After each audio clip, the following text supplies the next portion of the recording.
Hi everybody, it's Colin Stevenson here, joined by my hero John Lenhart. Hi John. Hi.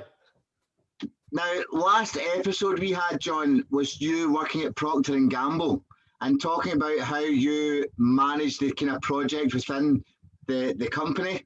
And obviously there was a bit of a fight between them and Dow, who you wanted to go with, who was going to offer you the best package. Obviously, because you were able to model very well and are a modeling expert, if you want to call it for any better of a word, if you would like to talk about your modeling within Procter & Gamble for a project.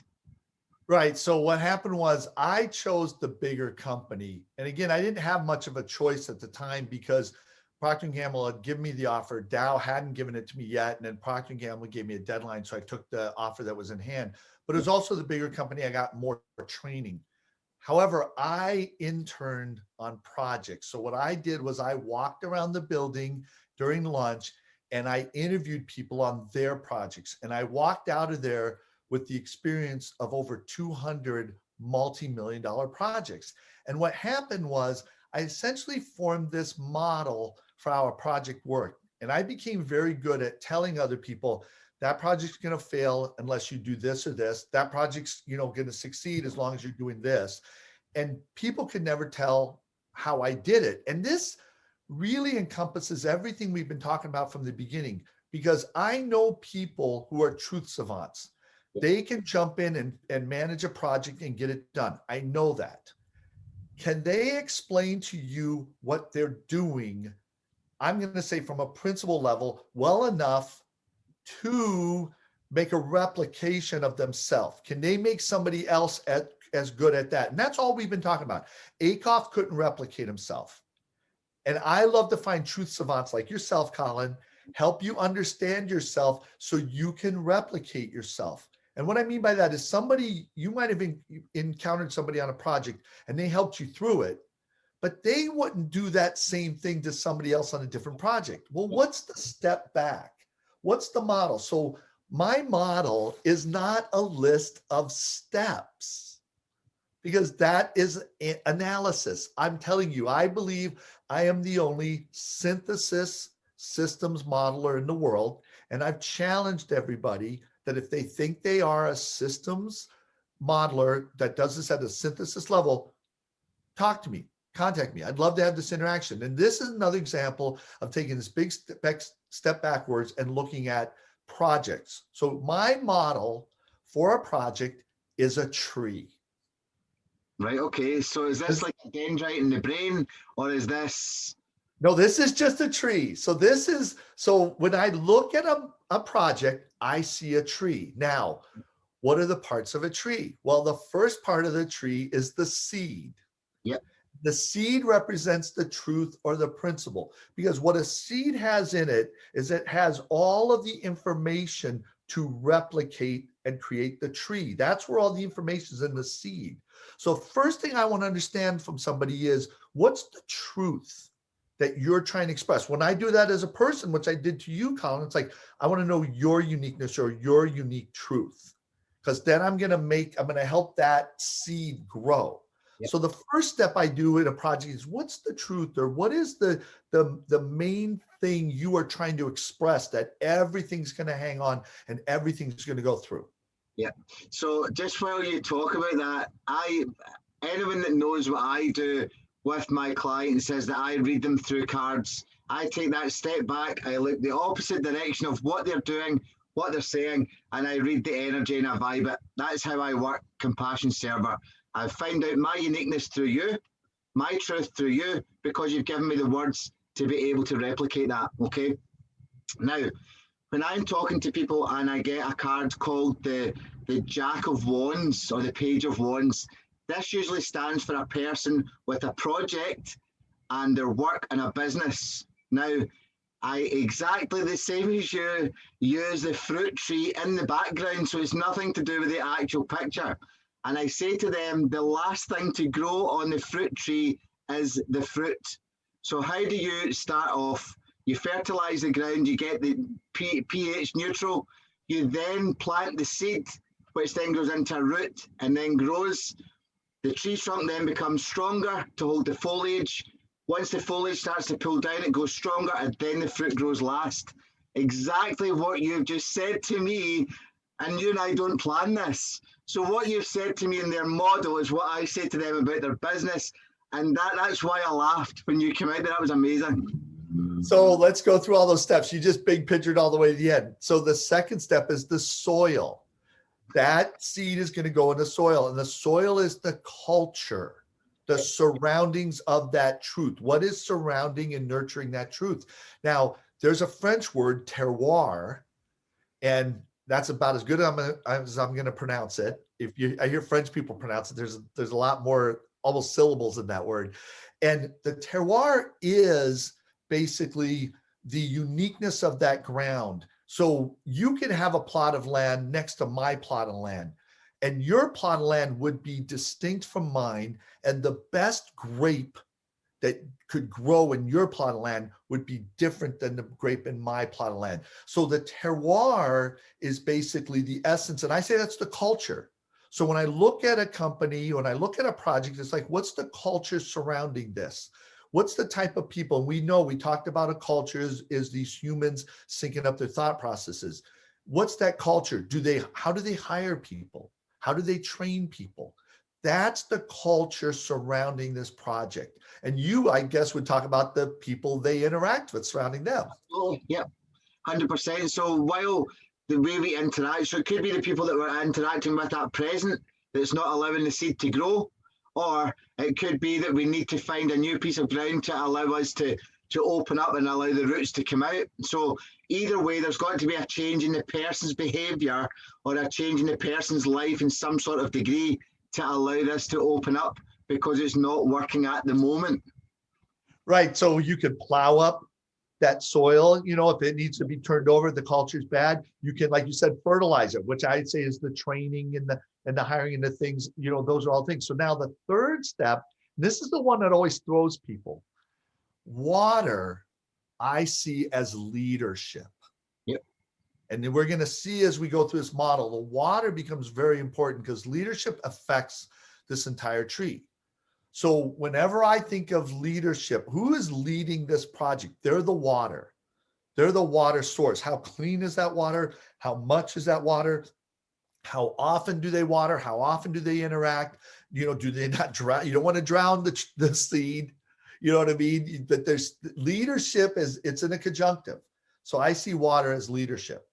So also what you're talking about there is nurturing. The water nurtures, okay, which a lot of leaders miss. It's also fluid.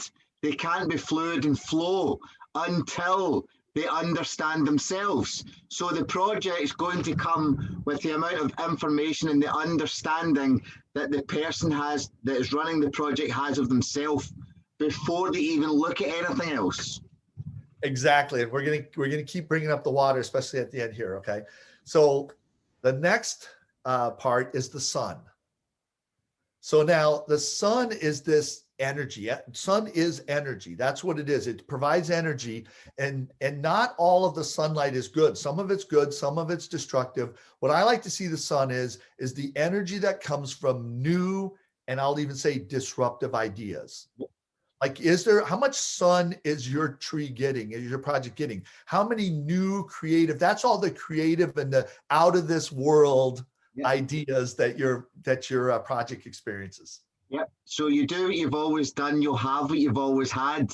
So if you're always scorched, your tree's not going. It's going to burn. And if they keep doing the same thing, keeping it out or not blocking it off, you need to kind of keep this changing. And when we're trying to explain whether it's a corporation, whether it's a small business, whether it's a person, they all stick to their habitual ways of working, which usually shows that they are stuck at that 160 TM thought process. So they tend not to be able to come away from that. When it becomes too much, they'll hit 320, they'll freak out, and then they'll come back to 160 and do the same thing again. So that was awesome. Okay. Because if there's too much sun, if there's too much disruptive ideas, you're right, it's going to scorch your project. So that's another thing. It's like, wait, it's good to have some innovation and everything, but hey, if it's just all innovation and you're going to scorch the thing, you're going to dry it out. Now, you mentioned this at the start in your analogy, that sun, well, what receives that sun? It's the leaves. Yep. And what you were just talking about is exactly what I'm about to say is the leaves are the growth mindset, or the openness to ideas. If you don't have very many leaves, or they're not very big, or they're not pointed towards the sun, what good is the sun? Sun's no good. So you've got to be open, and you got to be out of that 160 mindset. So you look at this tree and go, oh man, there's a lot of sun. That's right, you got a lot of innovation, but look at your tree. Your project isn't open to any new ideas. You're kind of on this path. We're going to have to account for it another way. And what we find is, as well, what you're talking about the leaves, that also the leaves create synthesis, right? Which takes us back to, we'll get there. And how we think. So everything's looking away. Everyone looks at the problem. They look at the product. They look at and this goes through life with people as well. They look at themselves. They look at their problems in their life. No one ever looks away to feel what's needed, or to allow that kind of synthesis to happen.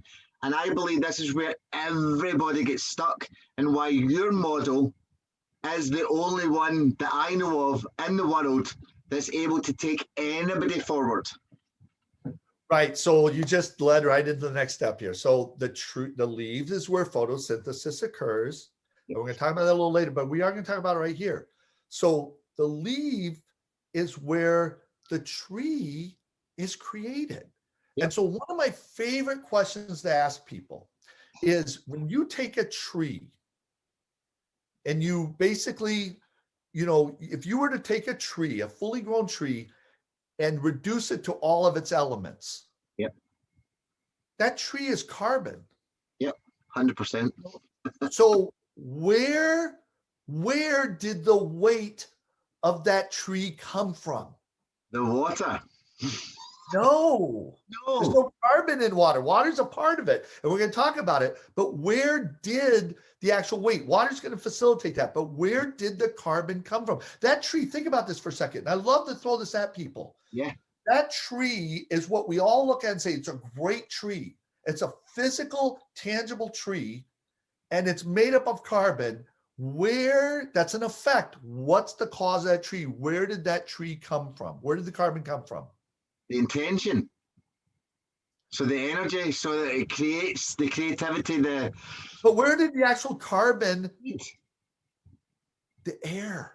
Oh, right, okay, yeah.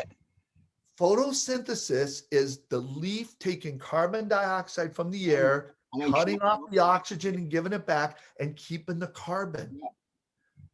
The tangible tree you see came from an intangible source. Yes. Right, remember, Akoff said every system, and we said this, every system is made up of parts. We said every system has at least one intangible part.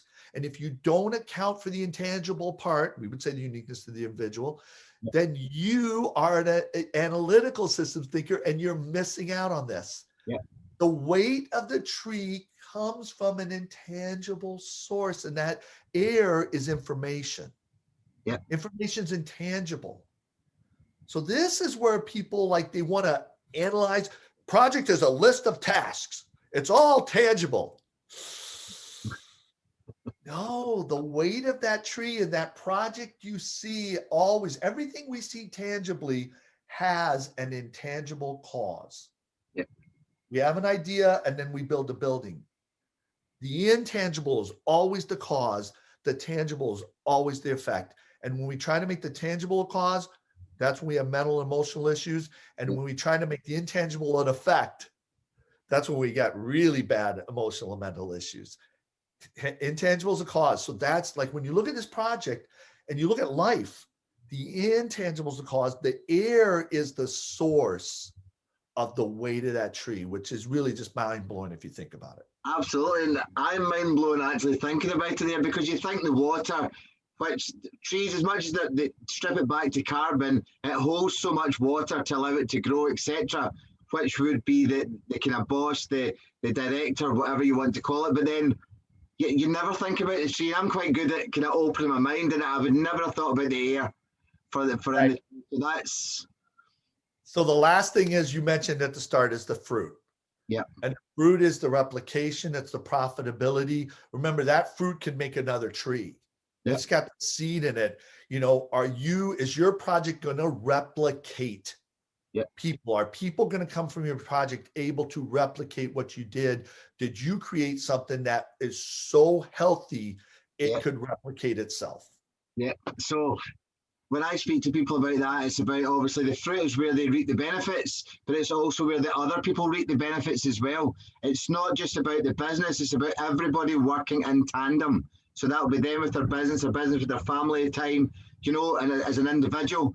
But as we get to that larger scale corporation, it's where everyone's benefiting at the one time and there's nobody delegating, there's nobody feeling inferior. Everyone's working as one system.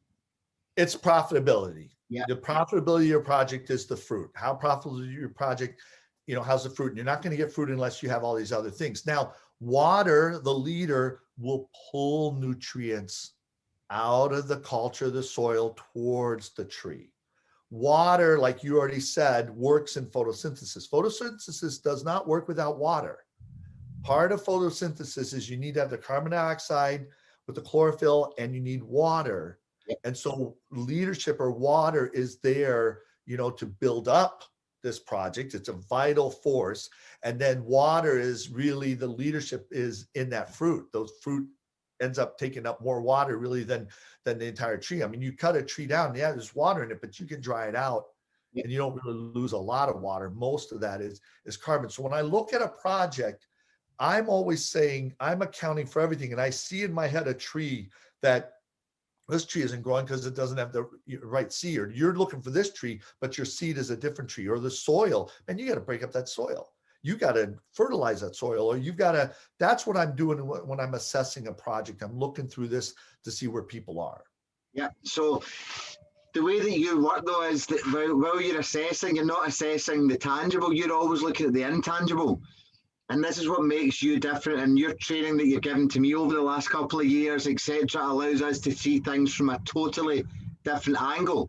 But we both work on our own unique intangible drivers and do it our own way. So the way that you would do it wouldn't be my way, but we'd both get to some sort of similar kind of way of working because we're doing it our own. If I try and do it your way, I won't be able to get my head around it. I won't gain energy because it's too much going against myself, if that makes sense. So I am then, well, I know that I'm kind of talking to other people.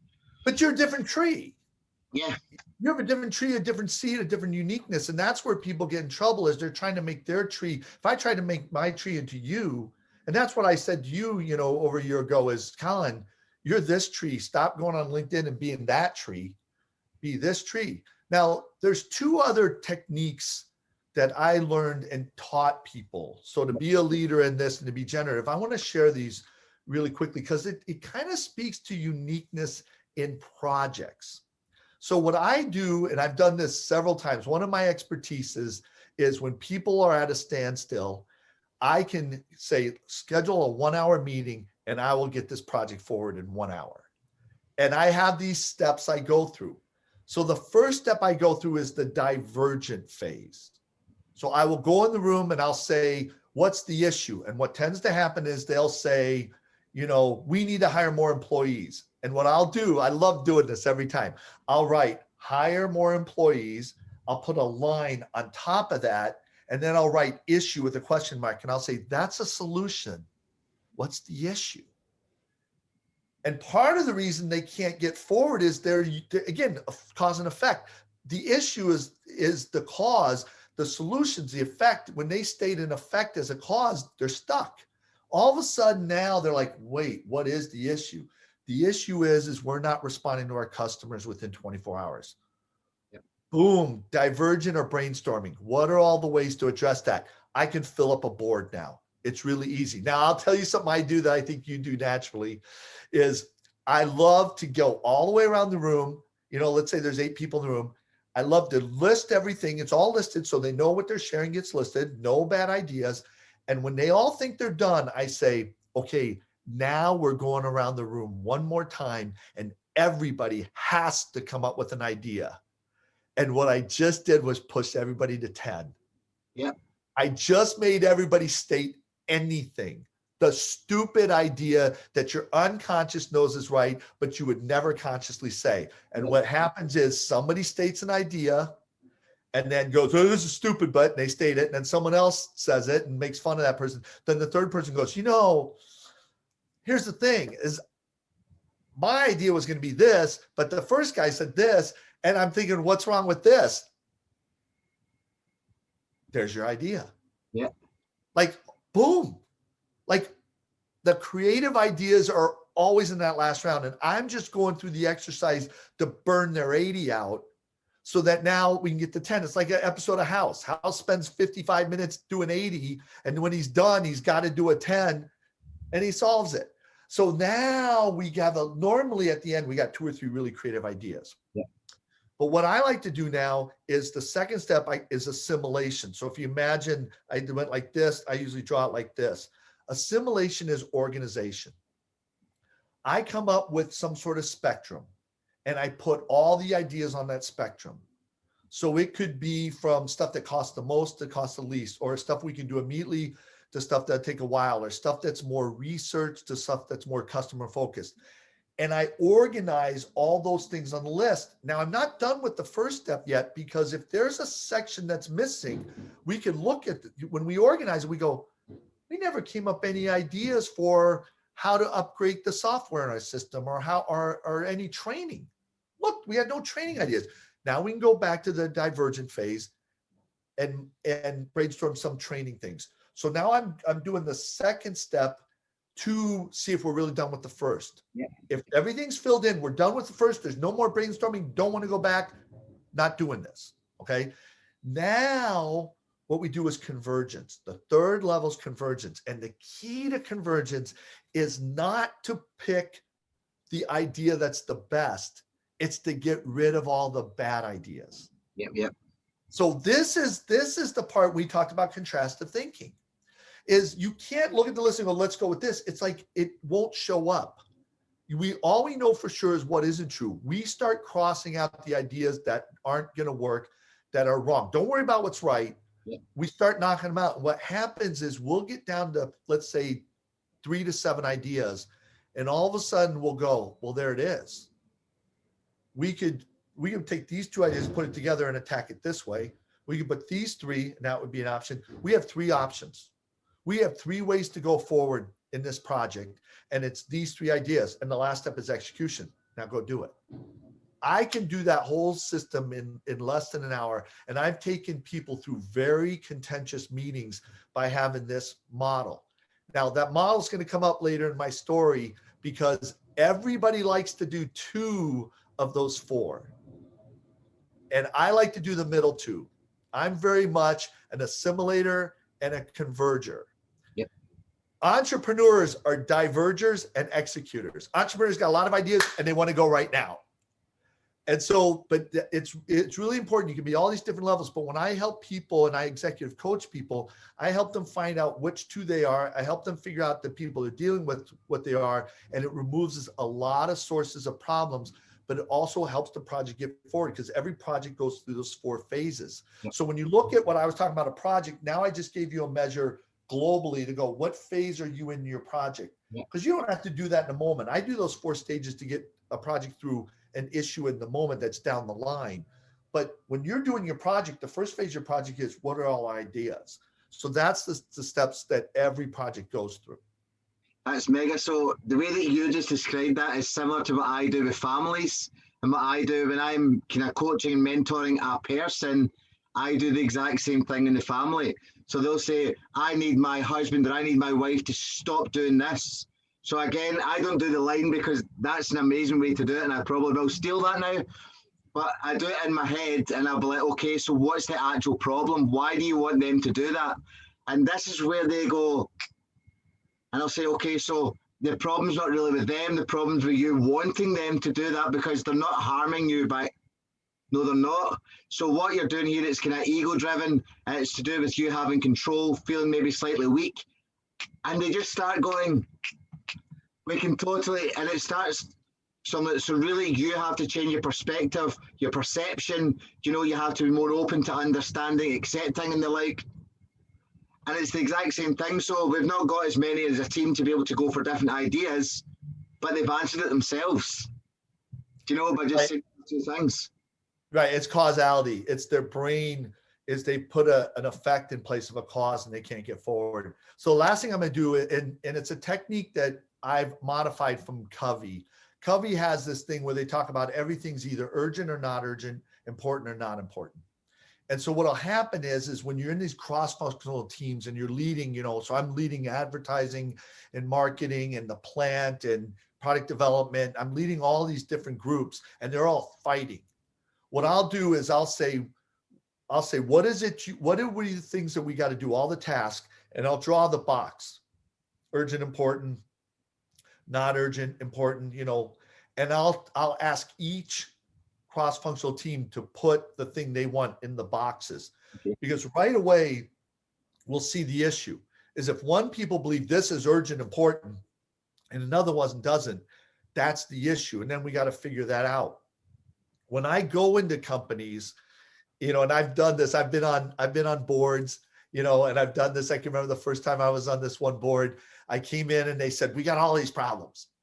And I just gave this speech because they were all fires, urgent, important. Urgent, important, I like to see it like a fire. And so what I said was, which one is the most important? And they go, well, there's all these fires. And I said, I'm sorry, I can only handle one project. Maybe I'm not as good as all of you, but I can only handle one problem at a time. And so what happens is when you have 5 fires, the thought is I'm going to stamp each one out. So you stamp one out a little bit, then you stamp another, then you stamp another, stamp another. And by the time you come back to the first fire, it's just as big as it was when you tried to stamp it. When you have urgent, important issues, you don't work on all of them. You pick one, hopefully the most important, and you stamp it out. But what about the other fires? They were on fire before I got here. They're going to be on fire tomorrow. Let's knock this one out. And you knock it out. Then the next day you knock another one out and then you'll be done. So you've been spending months stamping out 5 fires and I stamped out 5 fires in 5 days. Yeah, I let 4 of them burn the first day, but that's how you handle urgent, important issues. So I use that quadrant to help people get on the same page to understand the priorities. And then I illustrate to everybody, you don't stamp all the fires out all the time. You pick one and wipe it out. So those are all my tools that I use. And you're going to see going forward in my story, this is the reason why I was able to get a lot of projects done under budget and on time when literally no one else in the company could get one project done on time. So just before we finish up, I would just like to explain to you what I do and where the synchronicity between you and I is. So when I've got a client and there's a card that I use 78 cards, okay? When the card comes out of the 2 of Pentacles, it's the person's juggling too much. They're spreading themselves too thin. They'll try and catch one ball, let the other one drop. They'll pick that back up and that one drops exactly the way you're talking about, okay? Now, what I do is for an individual, I get them to get a sheet of A4 paper, an inch down, they draw a line across, 2 inches up from the bottom, they draw a line across and they draw 4 columns. At the top, they put in headings me, they put in home, they put in family and relationships, and then they put in work. I get them to prioritize them 1 to 4. Everybody, 99% of people never put themselves first, right? So what they do is that's their first mistake, right? That's their first issue. Secondly, what I do is I say, right, well, where do you want these to be? So at the bottom of the page, they go, well, I want to be successful, I want to be happy, I want to be whatever. Family, I would like us to get on, communication better, I would like to have this. Work, I would like to have purpose, stability, so you see where I'm going. So the top and the bottom is where, in this gap, I say, so what you've got now is a space. And instead of doing them all at the one time, you write in one method. So what's the first stage is this. Once that's done, you tick it off, you go to the next stage. You might find with yourself, you've got 5 stages, and home, you've got 1. That's okay. It means you're not dealing them all together. So it's almost identical to your model. And again, you and I have never spoken about this. And I love the fact that I know if that's what you're doing, I know that's right what I'm doing. It's amazing. So that's put a smile on my face, definitely. So thank you so much. Oh, you're gonna close. That's great. So yeah, I'm done. That's the thing is that going forward, this is why I felt like I was the best project manager in the world. And like I say, going forward in my story, it's if people go, I don't even believe that happened. I want to point them back to this video to say, this is what I was doing. This is why. I'm not going to explain all the steps when I get to the later stuff. So yeah. Yeah, no, it's magic. And you and I will now, we know we've got more connections to even think about it going forward. It's amazing. So thank you so much. I look forward to speaking to you next week and getting the next part of your story. Take it easy, John. Bye.